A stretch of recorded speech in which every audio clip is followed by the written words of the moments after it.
Hey guys, it's Michelle. Welcome back to the channel.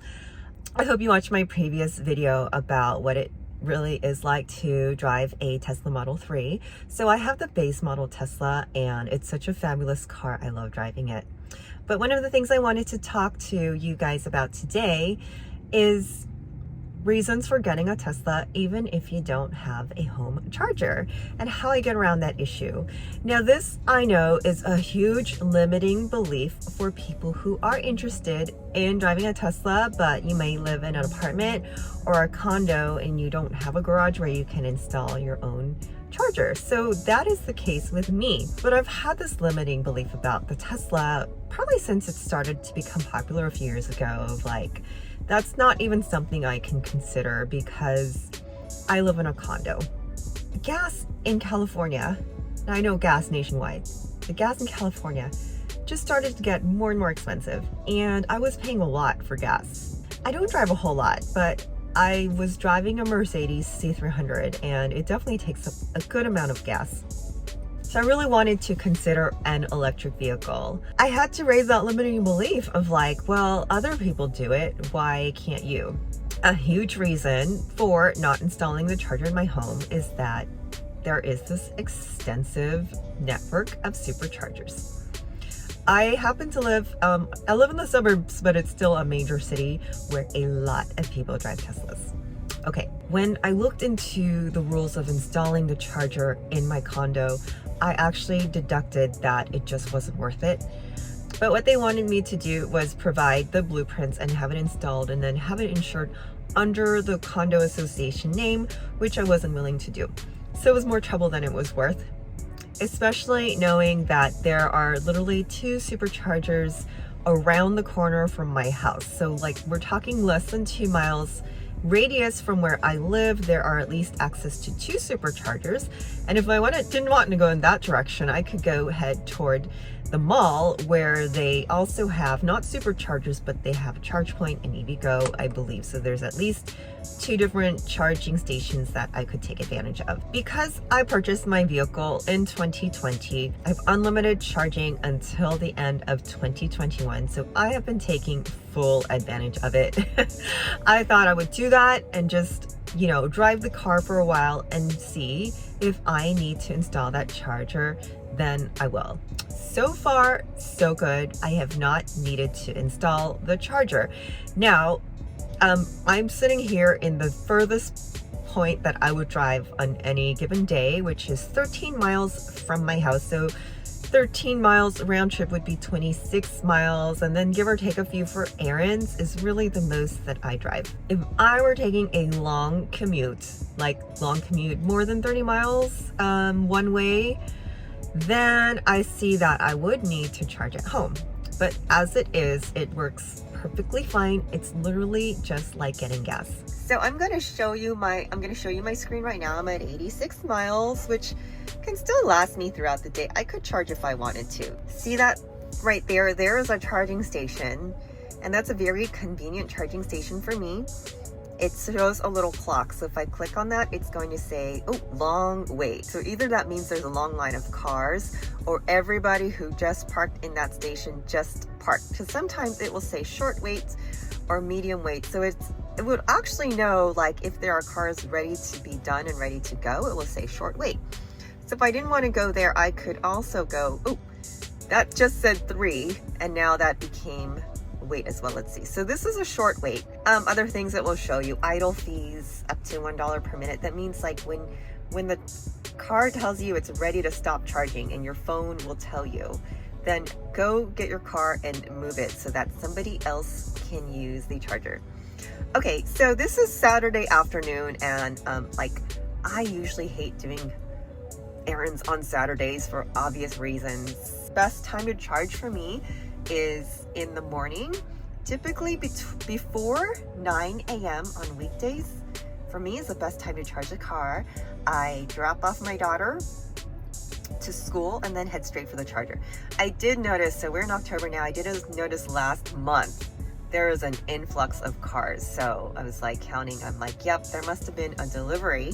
So charging did get a little more difficult, and I actually, let's head to the charging station because there are some etiquette tips about charging that not everyone knows.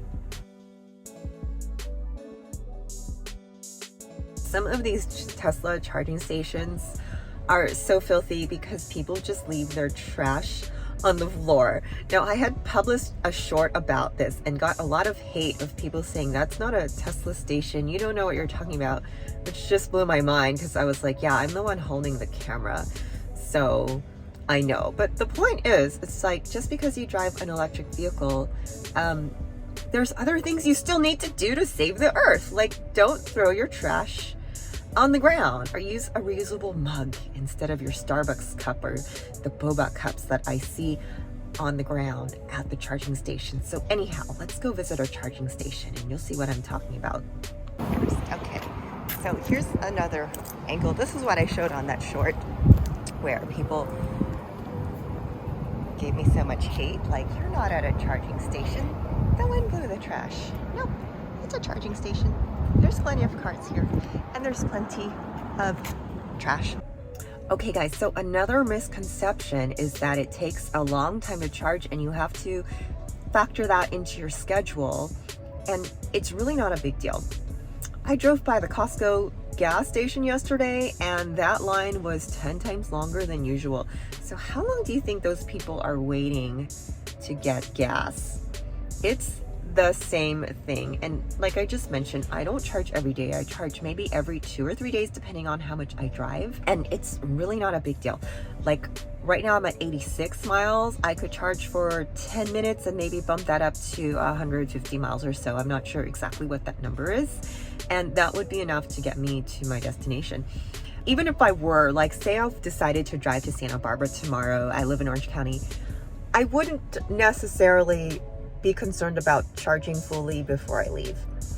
All I would need to do is put in the address of where I'm going in my navigation system, and then it will tell me if I can go, how far I can make it, and where I would charge. So this was the mistake I made at the beginning, just doing short trips. Like I drove to Vegas and I drove to San Diego, and both those times I stopped for 45 minutes to charge the car until I realized, oh, you could actually just go.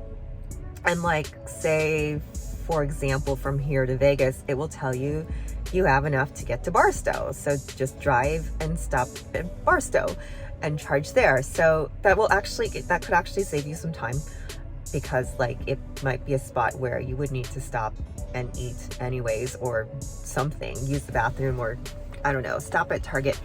So it's really not like a lot of time out of your day or out of your drive.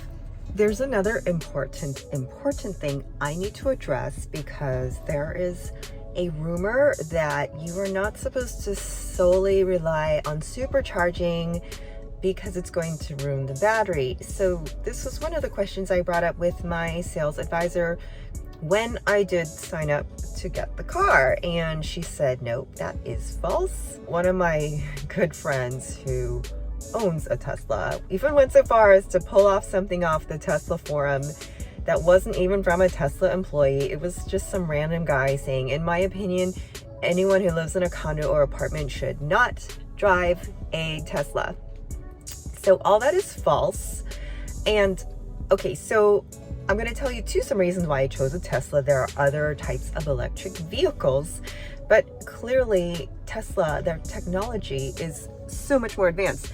So this might be true of some other vehicles like that have a lower range, like the Leaf, for example.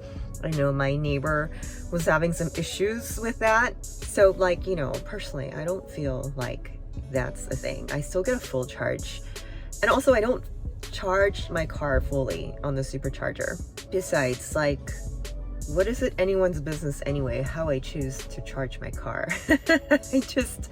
I find that so funny. Like, I would read that form and go, oh, well, you who don't work for Tesla must be right, so I will not buy this car.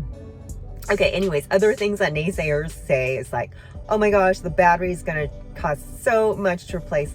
And what was another thing somebody wrote on my Instagram was like, yeah, but it costs so much to service the car or repair the car. That's the problem. Oh, okay, again, I'm like, how would you know if you don't drive a Tesla yourself? But it costs so much to service any car. So yeah, I don't know why people are so negative, but it doesn't concern me. So I'm at my next stop. I'm actually at the mall, and I forgot I was going to valet and see if they charge for free, because this mall used to charge for free, as I understand. I'm at South Coast Plaza. The last time I was here though, just a couple days ago, I saw that they have, I believe it's Charge Point. Okay, it's so crowded here like it's Christmas, and I just found a parking spot, so I'm not willing to move. Guys, if you have watched to this point of the video, thank you so much for being here. Now, just to recap my 3 points about what it is like to own a Tesla and live in a condo. I do not need a supercharger because of the extensive supercharge network. It would be really hard to not find a place to plug your car in. Next, the battery capacity. Even with my standard range plus, I can hold about 230 miles, and that's 80% charged. So unless you're driving 60 plus miles a day, there is no need to have a home charger. The third myth is that charging takes a lot of time. People always ask me that. How long does it take to charge your car? And truthfully, you can just stop and charge it 10 minutes at a time. I just charge it when I see there's no line at the charging station, or if I happen to be doing my errands anyways, and it has become very convenient to do so. Almost every Target has a Tesla charging station or charge point. So there's really no excuses there. I mean, you can even get out of your car and do something while you're charging, but you can't do that while you're waiting in line at the Costco gas station now. Alrighty guys, so don't forget to like and subscribe, and also please do use my Tesla referral code. If you are interested in getting your own Tesla, I highly recommend it, and get on that waiting list now, because there's a huge waiting list for the Model 3 and some of the other models. As I understand, I got super lucky to get mine. The longer you wait, the more expensive it is going to get, and the more money you're going to spend on gas. Thanks so much for watching. My name's Michelle. Bye.